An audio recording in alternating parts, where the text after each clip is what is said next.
Hi, everyone. Welcome to the Weird World Podcast. My name is Carrie. Hi. How you doing, Carrie? Great, Dean. How are you doing? Oh, so many. You're welcome. Carrie, what do you know about Madagascar? Everything. Okay, go ahead. Start listing some things. I know that tailors from Madagascar. Don't know who that is. Tailors, people who... Oh, they said So- Taylor is from Madagascar. No. Somebody, okay. Tailors from Madagascar have a superstition against crossing stitches. Intriguing. I just literally learned that in the last 5 minutes. That is a strange little minor detail about Madagascar. What else do you know about Madagascar? Nothing. Not even the famous Disney movies? You know, I've seen it. I think they have lemurs there. They do have lemurs there. Good. That's pretty good, Carrie. Madagascar, as you might not know, apparently is the fourth largest island in the world. Well, who knows that? A lot of people know that. It is almost 227,000 square miles. That's about the size of the state of Texas. It has 32 million people. Also, Wow. similar, a little bit more, 1.5 million or so more than the state of Texas. Interesting. Its capital is Antananarivo. And there are other words in the Malagasy language that are much harder to pronounce. They have some words with 57 syllables and a lot of vowels. Really? I do know also one more fun Well, fact. I think I was just going to say it, but I'll go ahead. They make vanilla there. They make vanilla. They are the foremost supplier of vanilla in the Yeah. world, followed by Mexico and Tahiti. Oh, okay. But I think that they make like by far the most actual real wild vanilla. Not wild, you know what I mean? Yeah. Real legit vanilla. Yes. Okay, yeah. So I personally feel a kinship with them because, as you know, Carrie, big fan of vanilla. Well, who's not? I'm sure there are plenty of people who don't like vanilla. I think literally no one doesn't like Oh, vanilla. That seems ethnocentric. What? I don't know. Okay. The island lies off the coast of Southeast Africa, as you know, and it's actually pretty close to Southeast Africa, but it's very deep, and the I guess I don't know if the winds between Africa and the mainland and Madagascar are not favorable to reach there because the first wave of folks who came to Madagascar were from Southeast Asia. In fact, as far Oh. as they think South Borneo in Indonesia, what's now Indonesia. And of course, they found a land that was just very different, even though it's close to Africa, very different. It split off like 180 million years ago from Africa. Uh-huh. And it just has a completely different flora and fauna. They, of course, are, as you said, famous for lemurs Uh-huh. who live nowhere else in the world anymore. They used to, but live nowhere else in the world except for the Comoro Islands, which are very close to Madagascar. That's it. That's all the lemurs in the world live there. And there, of course, there's lots of different kinds of lemurs. It's kind Right. of like the lemurs are sort of the marsupials of Madagascar in a sense, Yeah. and they fill out lots of niches. They're primates. They're very monkey-like, but they do lots of different things in Madagascar, as you know. Sure. Big fan of lemurs, Gary. What's my favorite lemur? I You didn't know my favorite lemur? No. I'm really kind of hurt. It's the eye. I was the eye lemur. The eye is a creature with a I don't very think long. that's a lemur. Maybe it's not a lemur, actually. I'm a big fan of the Indus, the biggest lemur. And of course, we all love the ring-tailed lemurs. Carrie, come on. I mean, Okay. wonderful. They're fun. They're fun to have fun with. I kind of want one. Can we get one? You want everything, Kind of, and the okay. answer is no. Damn it. So it was first settled by Austronesian people, which is sort of Polynesian, kind of. And I exactly think of, but people in that like the Malay or sort of like that ethnically, or kind of like Polynesian as well. Maori, Hawaiians, Polynesians, they are Austronesian as well. They originally actually are the indigenous people of Taiwan. Really? Yeah, most of that Huh. they actually came. They think they came from Taiwan. Yeah, people don't realize that. People think of Taiwan as China. China, of Right. course, thinks of Uh-huh. Taiwan as China, but China, and ethnically they are Chinese. But they had the Formosans were a Malay-like people Yeah. long before they were Chinese ethnic groups on Taiwan. Very different ethnically. Huh. So they probably came in waves. It's not sure when they started. Most people think they started populating Madagascar in like the 1st century CE, like literally year 50 or so. But some people put them back a little further, some people a little bit later. Some even there's been some recent like knife edges or look like what maybe knife cuts on bones at like 11,000 years ago. Most experts think that's nonsense. So something like 2,000-ish years ago, they started populating Madagascar, and they came in waves, and they settled in little, different niches, and they spread throughout the island and had kingdoms and such. In the 9th century CE, the Bantu from East Africa started coming over to Madagascar as well. And they brought along with them zebu cattle and started, cattle-based economy. Before Okay. that, of course, it was more farming and fishing and things like that. And even probably even some hunter-gathering still as well. It's a very forested area. Not anymore. It's one of the most deforested places in the world. That's too bad. But yeah, it is. So it has this melange of all kinds of different people and ethnicities. I guess they have 18 official ethnicities in Oh. Madagascar to this day. Most of them are what are called the Marina culture, which they look kind of Polynesian or sort of Southeast Asian kind of. Do Vaguely. they all get along? There's a ton of interbreeding and that kind of things. Yeah, it really is a very mixed ethnicity. And So the answer is probably yes. I think so. I'm not going to swear to that though. Okay. I don't know for a fact. I don't know that there are like ethnic-based political parties and things like that. I just don't know. Yeah. What's our government like? It's a republic. It's a democracy. They've had some ups and downs with Uh-huh. following that democracy, but generally speaking, Haven't we all? Yeah, well, that's true. Probably soon would be much more democratic than we will. So, when the first Austronesians arrived on their outrigger canoes some 2,000 or so years ago, it turns out they may actually have been the second wave of people, not the first. Because according to legend, there are already people, I'm going to use air quotes for that, there, spread thinly in different climates. Some would like slash and burn agriculture, some were hunter-gatherers, some were fishing, but they were called the Vazimba. And the Vazimbi people, actually, I'm going to take back that air quote.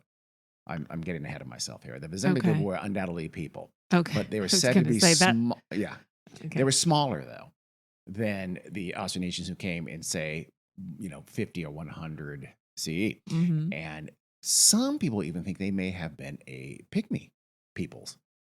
And so they and it seems likely that there was a wave. And so maybe they came in. People think they came in like 400, 500, 300 BC before the or BCE before the Common Era, and were not many of them left. And they think they also came from that same area of say Indonesia or something like that, or somewhere in Southeast Asia or Polynesia, and they came over, but they were technologically very backward from the other wave that came over maybe a few hundred years later. They didn't have metal. They didn't have rice agriculture, and they didn't know how to, rice paddies, Uh-huh. which is for growing a population is a really important technological step. Uh-huh. And so they were quickly kind of supplanted by these new peoples, but they held on. They had little kingdoms themselves, little fiefdoms as well. The Bazimba also were almost always, by the way, were ruled by queens, not kings. Yeah. But you have the Bantus coming in. You have other waves of Austronesians coming in, possibly, and so the Bazimba were more and more pushed to the edges and to the margins. And eventually, in the early 1600s, they're kind of thought to be annihilated by the Marina people, who in the Central Highlands, where most of the population was, and sort of extinct. Now, that's if they were kind of a really racially very different.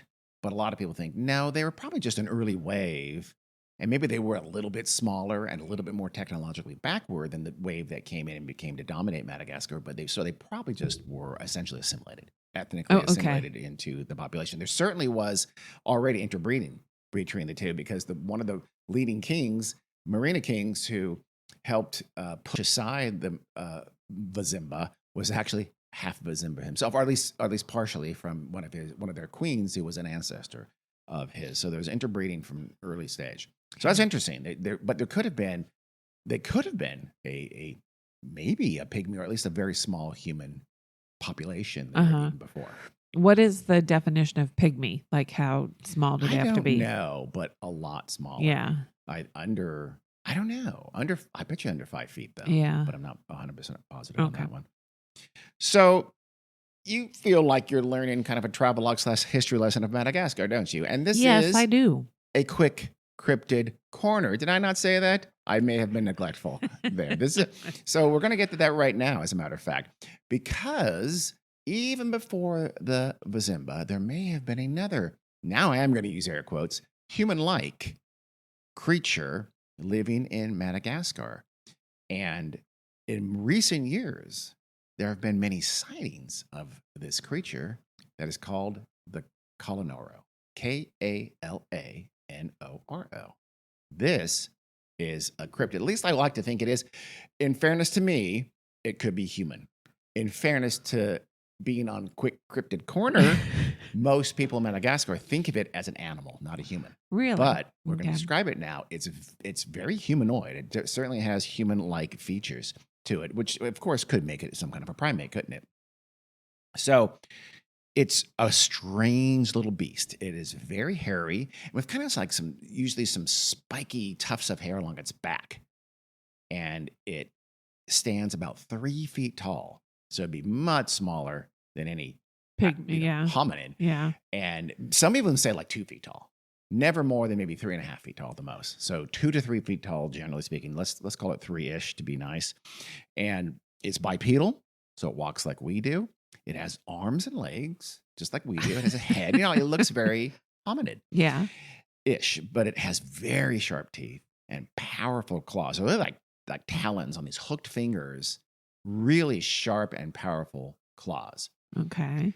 Its eyes glow red, at least in the dark, but everything has eye shine. Why? Yeah, I know. I don't know if that's meant to be eye shine in the dark. Okay, maybe. But I don't think it's like demon red kind of things. And that I didn't read that in every source that I consulted, so I don't know.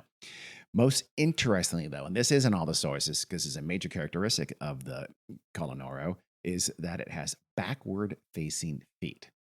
That is, his heels are in the front, and his toes are facing away from his face and facing along his back. So that just makes it sound fictional. It does a little bit, yeah.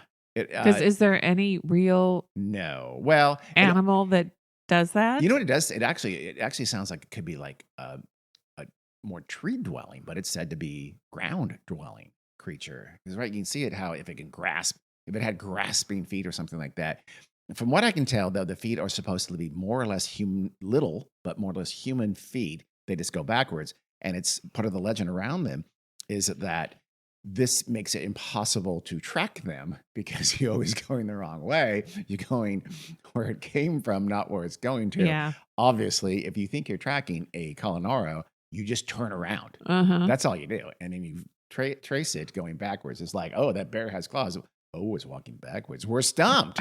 So, no, you just go the other way. So that seems kind of silly. The whole thing seems a little silly. Those things do seem kind of, things like backward face. And of course, the whole, that's why we're never able to catch one. Okay, stop it. But they are, said to be pretty dangerous. Something you don't want to cross one in the forest. You don't want to meet one. They can be deadly with those claws and those teeth. And they're also said to have superhuman strength. Like, maybe not superhuman strength, but to be immensely strong given how small they are. So they're ferocious little beasts if you meet one and piss it off. They eat raw meat, but they hunt and gather, and they are not above raiding human dwellings to steal food. Their voice is said to be very whiny, and it actually freaks out dogs, which tracks if you think about it. Our dog, if you heard a super whiny voice, it'd freak out. Yeah. Or any loud bang, or really lots of noises. They can kind of be assholes in other ways than stealing your food, though, because some natives see the Kalanoro as kind of malevolent and even sometimes kind of spirit-like. We'll get to that when we talk about what they might be, but at the end here, but they do have this sort of weirdness about them that are they real? Are they true creatures? Or are they sort of spirit mythological creatures? Most people think they're real, and we'll get to in a minute. Actual sightings, some of them very recent. Really? From actually some pretty credible people. So hold on for that. Some people see them as almost kind of spirit-like a little bit, and that they can be a little bit, as I mentioned, dangerous with their teeth and claws. But they do one other thing that is kind of not nice, and that's they steal children. They're kidnappers. Oh, Yeah. that's bad. It sounds bad, doesn't it? I'm going to tell you why it's not so bad, though. They only steal the bad kids? That's not a bad idea, actually, if they can tell the future. Uh-huh. But they steal the kids from bad parents who are mistreating those kids. So Oh. if those parents, leave out some food, and I guess, I don't know, yell at the forest, that will be better or something like that. But if they have reason to think that you're going to be nicer to your kids, they give them back. So usually those kids are returned. Oh. And there's been modern episodes, very recent, where missing children, I think it was northern Madagascar, were missing for a day or two, and the parents left like food or something, or treats or something like that out in the forest for them, because that kind of greases the wheels of the transaction, I guess. Uh-huh. Their kids came back. Now, I don't know the details. Did they just got lost and find their way home the next day and just coincidental? No, it's kids who know this story who feel like their parents are assholes. They skip town for a few days and then come back. I love it. And then their parents are nicer. The thing is, though, they also are contactable, and they do kind of favors for people, but they only do so through a medium. I'll talk about that in just a little bit more in a second, but there's a story about how the medium would be the person who, your kid went missing, you went and contacted this medium, you paid them, and then you left like little gifts outside, like rice or rum, something like that. And then the medium would intercede with the Kalanoro and have them return that child unharmed. If that doesn't sound like a low rent kidnapping scam, I don't know what does. Because I don't know. I mean, again, that's just kidnapping for ransom. It sure does seem like it, but with this kind of spirit and cryptid veneer to it, and you blame it on the Kalanoro, poor guys. So that's interesting, at least. Well, do the kids always get returned? Yes, but you don't hear a lot of details of these things. So where were the kids? Who were they with? Did they see who were they with? Was it a little hairy creature with sharp claws and spiky fur on the back? I don't know that is who it was. Sometimes they're creatures of nature too. They are known to frolic in streams and like special bond with like crocodiles and eels and snakes and things like that, which is cool, especially crocodiles. I didn't know there were crocodiles in Madagascar. I didn't either. There are. That makes I want to go to Madagascar, as you know, because I want to taste vanilla. But I mean the purest vanilla, Carrie, not over from a ship, no, fresh off a tree or bush or whatever the hell vanilla comes from. What does vanilla come from? Flowers. Oh, okay. Well, that. So I thought they might be vanilla trees. I don't know. I don't know about the actual bean. Isn't it like some kind of orchid or something? Is it? Yeah, probably. I believe so. I just know it's dark. Yeah, I don't know and where it's the very bean long and comes thin. And you from. scrape it out from the middle, right? Yeah, the good flavor. Okay, that's all I know. Or if you want to make your own vanilla extract, you just buy some beans and then you put them in a bottle of vodka. Vodka? Is that how you invented vanilla vodka? Probably. Sure, why not? Let's go with it. That makes vanilla extract. So wait, are you saying vanilla extract is alcoholic? Yeah. Nice. Okay. But it's such a tiny amount. Doesn't sound like tiny. You said you put it in a bottle of vodka. To make a big bottle of vanilla. Oh, and then what? Dilute it? I mean, you could also put in a tiny bottle of vodka. But if you're going to go through all the trouble, you're going to make a big bottle. Oh, yeah. And it takes like a year. Oh, well, I don't have that kind of patience. I often think about making my own vanilla and giving it as Christmas gifts, but I don't think about it until October or November. Yeah. Well, you're also making your sourdough starter. Carrie, how is that going for you right now? It's going terribly. Yeah. Thanks, Dean, for asking. Sure. Are you going to cry? No. Okay. I'm scrapping it and I'm going to start over, though. Okay. Well, do you want to badmouth here on the podcast, the book that you read? No. Okay. Because it's not her fault. You were going to a little while ago earlier today. You're going to I'm going to rat her out. But not publicly. Okay. So. No, I said bad review of the book. Oh, okay. Okay. But you're not even going to do that. Well, here's the thing. She writes it like this is a foolproof. This is the best way, the only way. And it's just funny to make a sourdough starter. Mm-hmm. I think if you just slapdash and put some flour and water in a jar and put it in the corner of your kitchen, you're going to get a sourdough starter. I know nothing about I don't know. I went through her, meticulous little method and nothing. You do sound angry. I'm a little angry. Okay. Let's get back to the Kalanoro. I see I'm upsetting you. Yeah, you started it. They love fire too, by the way, and they like to hang out at I guess they don't have the power of fire. I don't know. So there's a story from Travel Africa magazine. Didn't know that existed, but it did. It said some person named Eloy. Eloy saw his first Kalanaro in a rice paddy behind his village and describes it as a little man less than a meter tall with hair all over his body and long fingernails, end quote. They can apparently be lured by the irresistible smell of frying pistachio nuts. True. This is, again, still according to Travel Africa magazine.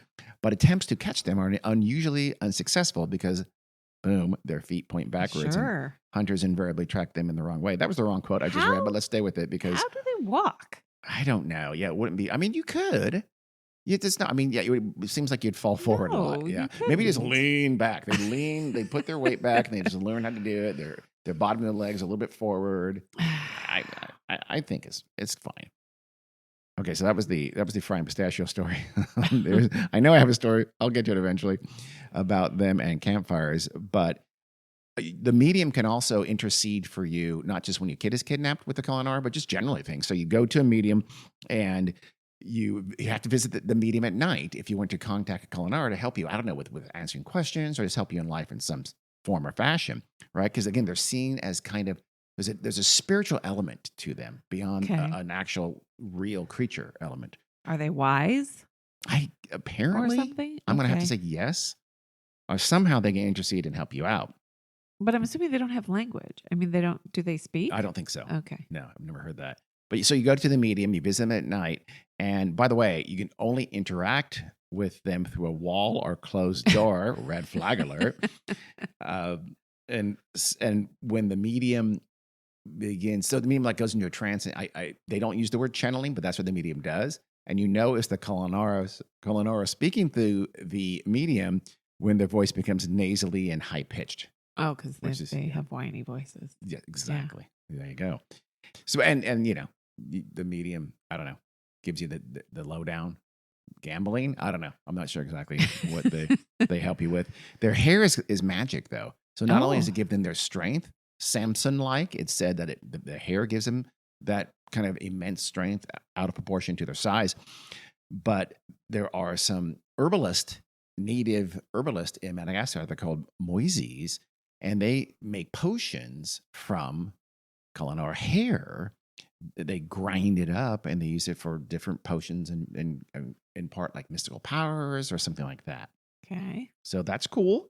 And both moises all the way can act as mediums as well. So they have, that's not bad. Sure. You can get a potion from them and ask a Kalanaro a really important question. I mean, it's honestly better than astrology.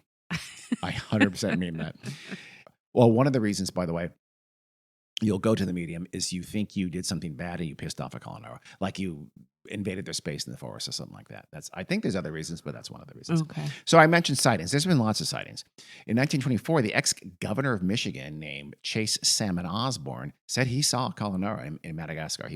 He traveled when he tried to run for higher office, lost, and I guess he was wealthy, so he just went. He was a publisher, and he went and traveled the world a lot. And he went to Madagascar, and in 1924, he supposedly saw one, and he said, "quote They must have been on a honeymoon." End quote, because they were making love by his campfire. So that would be interesting. Whoa, sorry guys. Sure. Let me step back into the forest. Let you guys finish up. I apologize.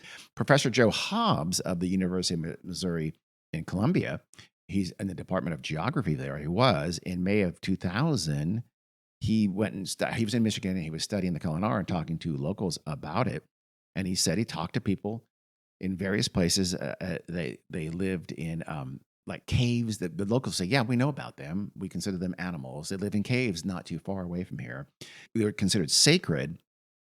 Because as recently as just 2 years ago, grief-stricken parents whose children had wandered into the forest have recovered them alive here, end quote, after food was left for the Kalanaro. And so there's that tradition, at least, that goes in different parts of the island and goes back many years. Huh. Yeah, it is interesting. I don't know if there's just mass kidnapping gangs in Madagascar. I don't think so. And but there's been some supposed sightings too that are a little bit questionable. And I guess one of the one that was put forward a lot by the proponents of the Kalanaro was this idea that in 1889, some members of the Royal Geographical Society of London in England were in Madagascar, and they said, "Oh, we saw these Kalanaro. We, European people saw these Kalanaro," and they wrote up about it. I guess researchers have since have looked in every possible source where they've written that about, and it's just not true. There's no record whatsoever in the annals of the Royal Geographical Society of London about any kind of Kalanaro sighting. So that appears not to have happened. What did happen, though, was in 2011, Discovery Channel, which is very reliable, as we know, aired an episode of the show Destination Truth with Josh Gates, one of my favorite, super honest researchers. He always tells it like it is. I'm not gonna. He doesn't usually say, "Oh, that's proof." I believe he's not nearly as bad as a lot of folks on these basic cable channels who like Zach Baggins, who sees a ghost every other day and is convinced or something's possessed by a demon, a doll, things like that. He will almost always end the show with, "No, we didn't find proof, but gosh, isn't it interesting?" Kind of like that. He sort of does it halfway. He's not as bad. That's a low hurdle. But in season 4, episode 6, of Destination Truth, they did the Kalanaro. That show usually is an hour show, and it would do like 2 things. It would do one somewhere, one, a cryptid or animal, something like that. And the next part of that same episode would be another, in this case, they did like ghost in some crater in East Africa. Oh. And then second half was the Kalanaro in Madagascar. I'm thinking this, hey, we're in East Africa. Let's just fly over to Madagascar, knock this one out. We've got this Kalanaro. Let's do a twofer. Let's be honest. Yes. If some basic cable channel show offered you the job, go on, to travel around the world, absolutely, and try to find, goofy made up cryptids, would you do it? I would sell out hard. I would 100% do that. I'm not going to make any bones about it, for sure, without any question. That's what I thought. No, I'm not. I mean, absolutely. I'm not going to lie. I'm not about it. Sounds like a pretty good gig. It's a great gig. I'm jealous, obviously. So they talked to a guy from, wait for it, the Chicago Museum of Natural History. He's a biologist named Dr. Stephen Goodman. In fact, he's the only field biologist associated with the Chicago Museum of Natural History. He lives in Madagascar for most of the year. I know. Really? Yeah. He's studied. He's a very respected academic. Okay. I'm interested to hear what he has to say about it. Absolutely certain that Kalanaros do exist because he saw one. Oh. He was setting nets for, I think it was birds. He was trying to catch birds of nets, and he got to one of his nets. It was near a ridge, and he saw a 3 to 3.5 foot long, furry, humanoid creature. I think I got the sense that it was stuck in the net, and it unstuck itself and slipped over the ridge and was not seen. But he states he's on camera with Josh Gates and says, "Yeah, I know they do. I saw one." Okay, did he see backwards facing feet? I don't know if he saw backwards. It sounds like it was a pretty quick view, but he's a very highly respected biologist. How close was he to it? I don't know. I don't remember. He just says, I think it was a lemur. Almost certainly was a lemur. but it is intriguing that this person who is very credible, and doesn't sound like, I looked him up from what I could, and he sounds 100% legit. How long has he lived there? Quite a while, actually. Yeah. See, he's just steeped in the culture, I thought about that too. Yeah. He could be. He's a very pro Madagascar guy. Yes. And he does love the culture. And so, did he want to see a Kalanaro? When I was in Costa Rica for a very short time, every snake was a fer-de-lance because I really wanted to see a fer-de-lance because they're a very venomous snake. And so every snake looked like one. I am, though, not a field biologist by any stretch. So, you'd think you'd know the difference between a lemur and a Kalanaro. You would think, Dr. Stephen. But, Goodman. Our eyes deceive us. That's true. They also talked. The best of us. They talked to like a forest official, or maybe he was a forest ranger up in the north part of the island of Madagascar. The show did, and he was like a government park official, or something like that. And he said, 100%, they're real. I've seen them on 2 occasions. I know people I know very well who have seen them. We get reports of them. They're not common, but we do get reports of them kind of semi-regularly. And he, too, was absolutely convinced that Kalanaro are real things. Okay. So So Carrie, little Miss Doubter over here. No, here's what I doubt. Do I doubt there might be some little creature? Sure, maybe. What I doubt is that they kidnap children, that their feet are backwards. I like the idea. The kidnapped children one, I don't know. No, absolutely not. They're kind of like an opposite Chris Hansen. That doesn't make any sense, actually. No. So let's get to explanations in a minute. Okay. I want to finish with the same park ranger said that they asked him, are these things dangerous? He said, absolutely. He said, basically, they can push in, there's nails. They'll like push you right in the gut and just rip it up and rip them out. And like, he didn't say disentrail, but it sounds like that. So I'm scared of them. Do I want to go look for one in Madagascar when we go and taste the real vanilla? You're goddamn right I do. Now that I know there are crocodiles there, kind of want to stay away from the rivers, but I think that guy is lazy and he doesn't want tourists coming into his national forest or park or whatever. You're slandering this perfectly fine gentleman from Madagascar. I feel. Do you believe all of these stories? I think he does. Did he see that happen? I don't think he saw that happen. Okay, necessarily. Then why is he going around saying that? Friend of a friend saw that happen. Is what I'm going to assume. The rest of the show, by the way, was classic of this genre. Had all the tropes. How do you end every break? Not every break, but how do you end most commercial breaks? Right before you have a commercial. I like a cliffhanger. Always. And it goes shows. Yeah. It's, what was that? And in this, it was like the first one on this, on the Kalanoro. Remember, the Kalanoro is just the second half of the show. Right. But the first one was like somebody heard something. It's like, and like something in the forest. So she goes down and she starts running, and then she's all of a sudden, and she's slipping like and they show she's going to fall into this river. Cut to the commercial, come back. Her slip stops after, I'm going to say, 1.5 feet. She's nowhere near the stream. Yeah. She's fine. They just lose the fact that she said she heard something. Literally keep it rolling for a half a second. There'd be no suspense whatsoever on that pre-commercial break. It was hilarious. Like they gotta have at least two per segment. And then it's them just walking around with their GoPros on, their lights. Remember, there's a camera crew and sound people filming them right there next to them, clearly setting up the stage because they're ahead of them when they come into a clearing or whatever. So it's so much phonier than people realize. I know it until you think it must be because I'm seeing the camera person is waiting for them to come into the shot. Right. But it's literally staged.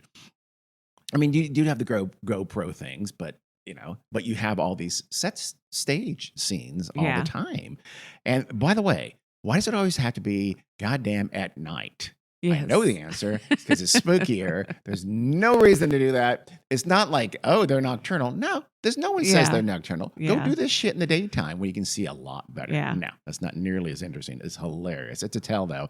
And then one of the crew or whatever, I think they set up some infrared cameras and things like that.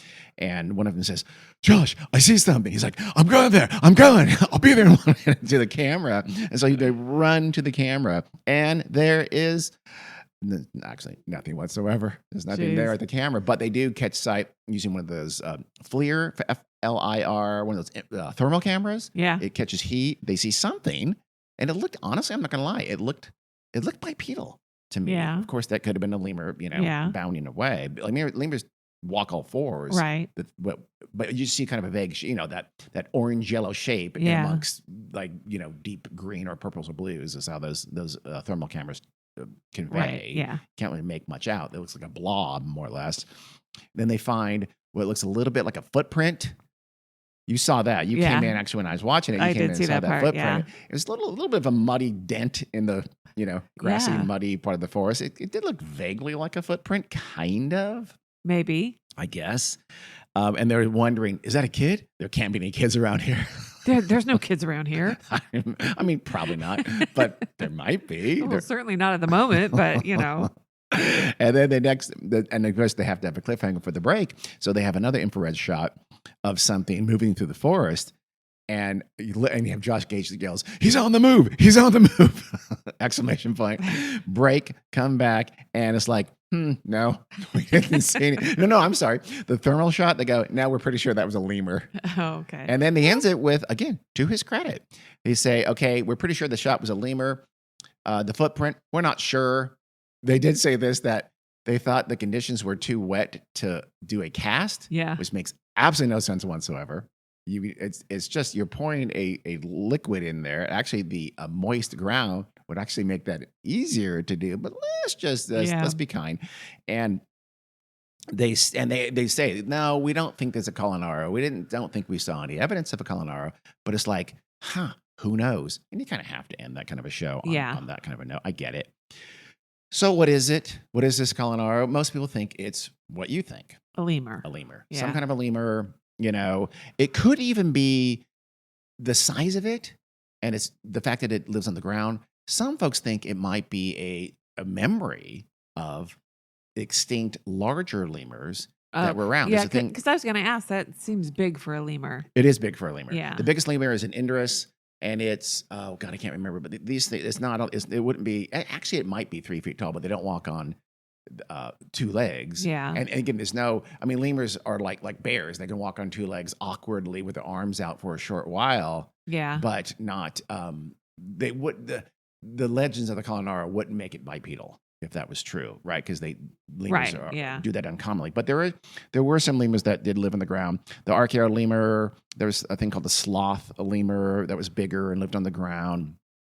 There's a thing called the Hadropithecus, and these lemurs, by the way, they lived into modern times. They were mostly, for the most part, wiped out by humans. Yeah. They were killed and hunted by humans. Yeah. And the humans have only been there in Madagascar for something like 2,000 years. So one of those bigger lemurs survived into like the Middle Ages, as a matter of fact. So it's kind of sad, actually. Are there any other primates like apes or anything? No. No monkeys? No monkeys, no apes. Nothing Okay. like that at all. Some of these big lemurs were almost said to be sort of baboon-like. Yeah. And their behavior was a little bit more like baboons, and they lived on the ground. Again, those large lemurs are all now extinct. The biggest one is the Indorus, and that lives in trees. Well, maybe they're not completely extinct. No, they do. Lemurs do come down to the ground, though, a lot. Yeah. There's the largest predator there is called the fossa, and the fossa is like a mid-sized cat. I don't know, like it's maybe, I don't know if it's even as big as a lynx. Maybe it's about as big as a bobcat or so. It's not a cat. It's very cat-like. Right. It's one of the most unusual predators in the world. You love them. I'm a huge fan of fossas, and that's what I want to see. I want to go to Madagascar to see a fossa. I want to adopt a ringtail lemur. I'm going to sneak it home, and once it's back here, what are you going to do? You're going to have to keep it and feed it and take care of it, like all of our pets. Who's going to? You. Oh, you mean? I'm very clear about this. I'm not going to lie and say I'll take care of it. I'm not an idiot. So yeah, I'm not an idiot either. Okay. Some people think also it's a myth. Maybe back to the Vizimba. If there was a pygmy race back then, and they were living until the 1600s, and maybe even still do today, you'd think that's true, though. It wouldn't be so non-human-like, and they wouldn't be thought of as animals, not humans. Yeah. Bernard Heuvelmans, the famous cryptozoologist who wrote 2 of the biggest books in the history of cryptozoology, he was a believer, of course. He said, quote, "These legends may be fantastic, but they are found all over Madagascar, and it would be odd if they were utterly without foundation," unquote, which, of course, is seriously nonsense, because guess what else? Fairies, elves, they're all over Europe. They're people, and their description is very consistent. Yes. But they don't exist. So that's kind of sloppy thinking. Let me stop you there. Do you think fairies and elves? Okay, you're going along with fairies and elves, but not Kalanoro. Yes. Ethnocentrism at its worst right now, Carrie. No. Yes, you are. Yes, Carrie. Absolutely. You're European. I'm so disgusted. You already badmouthed a forest ranger from Madagascar, Carrie. Oh, God. I apologize to the people of Madagascar. All the Malagasy people, I'm apologizing for if Carrie. somebody said their fairies or elves have backwards feet, then you would not believe in fairies and elves. They lose me there. So because fairies have front-facing feet, you believe in them. Just to be clear. I don't believe in them. I was being silly, but I would leave room for a possibility. I should be in the Senate questioning potential Trump cabinet members. Guys, say, tell me yes or no. Do you believe in fairies if they have frontward-facing feet, man? Yes or no? That's what I would say. Hold him to it. So, and I would have to say that's an anonymous smear on the front-facing that's feet. right. Oh, anonymous smears. Really? Because you knew who they were because you paid them, you little bitch. So the Kalanoro is essentially thought of now as kind of a humanoid cryptid, effectively, hence its presence on Quick Cryptid Corner. But again, there's this element of them as being kind of spiritual as well. So it's not, Yeah. What could be, some people think is, maybe they were something, but now they're extinct. And so they've been elevated to this sort of ethereal realm. In some state. That's what Carrie was saying. I think they were never anything. I think they're a legend. How about this? They're an old, tale from whenever. And do you think now all of those cultures that where the Austronesians came from, in Indonesia, in Borneo, in Malay, people like places like that, they pretty much all have some kind of a legend about a small forest dwelling humanoid like creature. Some of those were real, like Homo floresiensis on the Flores Island in Indonesia. That, of course, was, we think, thousands of years ago. Maybe not. Going to have an episode on that one of these days. I like to think they're still there. We need to go to Flores Island and find them. Okay. So I would ask you the question of, did they bring something with them when they went to Madagascar from their home? Did they bring something that was their myth? Or did they bring something that was real?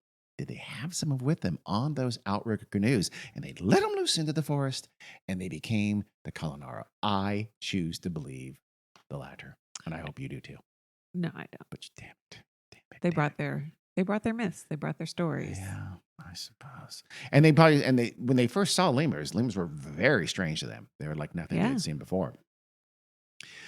Maybe, Carrie, maybe you're right. Maybe these are just lemurs that have been altered and mythologized, or maybe not. So when we go to Madagascar, when we go get the vanilla, when we go find a fossa, when we go adopt a ring-tailed lemur, we also need to go find a Kalanoro. Will we use the whole ploy of rice or rum in the forest as a trap, Carrie? Maybe we will. Or we can take our kids and make them kidnapped. Our kids are not really kids anymore, but sure. Adult napped. You kidnapped my 30-year-old. They are kids, so we have to put the rice and rum, and we don't walk out of the forest. We hide somewhere nearby when the Kalanoro comes to get that treat. Boom. And we know the backward feet, so we know how to chase them. And nobody's ever thought of No this one's thought before. of that. We have. Exactly. So, that's going to happen. Also, I want to say, are we done? Yes. Okay. I'm setting the record straight. I'm not ethnocentric in what little creatures. What do elves and fairies have in common? They are not real. What do you get? They're tiny. Oh, you like tiny things. I like tiny things. Well, you know what else is tiny, Carrie? At 2 to 3 feet? The Kalanoro. Not tiny. It's pretty damn tiny. No, How big are like elves? Are bigger than miniature. 2 feet. Elves aren't. You're thinking of lawn gnomes, garden gnomes. Elves are like, I'm going to say 2 or 3 feet. Oh, they are not. 4. Well, did we say elves? I said elves. Oh. Elves and fairies. How big are fairies? And don't go twinkle. What the hell's the Disney fairy? Tinkerbell. Tinkerbell. That's all. Fairies aren't that small. I don't think fairies are supposed to be that small. Well, it depends. That's just Disney. There's some fairy fiction where they're as big as people. They're literally people. I'm resting my case. But I don't believe in those kind of fairies. Okay. You sound very selective in your belief. I only like the little miniature ones. They are in folktales small, from a few inches tall to the size of a child. Some depictions, as you say, show them as being more or less human size, depending on the specific legend or region, says AI Google. So it could be a complete fiction, no, I like a hallucination. I like the little ones that, they use mushrooms as umbrellas and stuff like that. Well, AI Google says 7.5 centimeters to 3 feet. I'm sorry. That's very precise. No, wait. I'm sorry. Down to a height of 3 inches are 7.5 centimeters. Sorry, my bad. I didn't mean to smear AI Google. Yeah. There's plenty of that. So that's the story of the Kalanoro here on the latest Quick Cryptid Corner. We hope you enjoyed that. We'll see you next time for a full episode sometime soon. Yeah. Okay. We won't see you. No, you we won't see us either, but true. you'll hear us. That's a good point. Thanks. Bye. Bye.